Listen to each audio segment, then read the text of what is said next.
Now, I'm sure we've all heard hashtag Slowvember or something about Slowvember around the school. Maybe we've participated through activities around the school or maybe through the announcement. But what really is it? It's brought to Catholic schools by the Ignatian Solidarity Network. Now, it teaches us to learn, pray, and act for the sake of creation through dignity and justice. This month, we've really tried to raise awareness through breaking our spending habits and trying to figure out where we really buy our clothes from. Since November is a month of gratitude, what better way than to reflect on what we have and begin to rethink our purchasing habits? Also, it is a great time to consider what we have and experience as teenagers in our country, and what the lives of teens in other countries is like.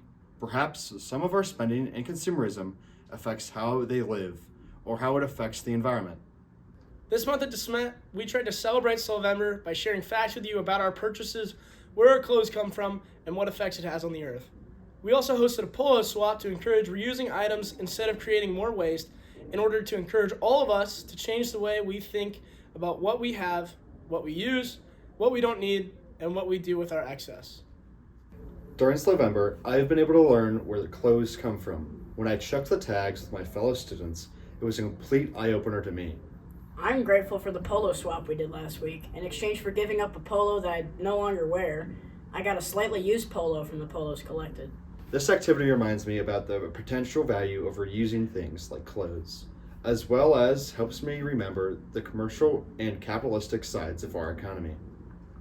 Not only has this brought an awareness to clothing sweatshops and child labor laws globally, but it has helped me to rethink what I want versus what I need, which is sometimes a struggle.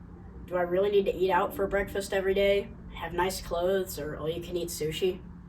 It also made us think about our unconscious spending habits and trying to replace them with more healthy ways of proceeding with small sacrifices. Ultimately, the month invites us to think about where is God in this picture.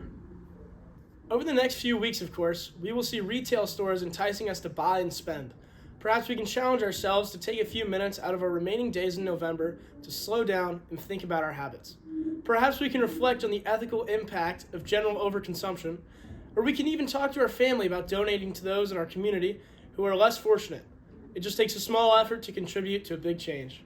Slowvember has shown us that even through the smallest of choices, whether it's where we shop, what we reuse, or what we give, can be acts of love throughout the world.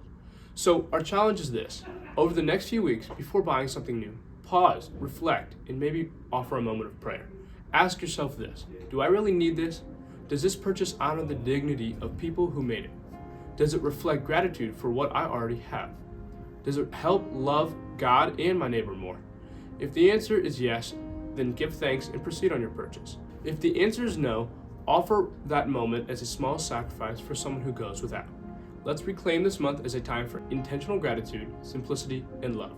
Let our choices reflect God's love for all his children.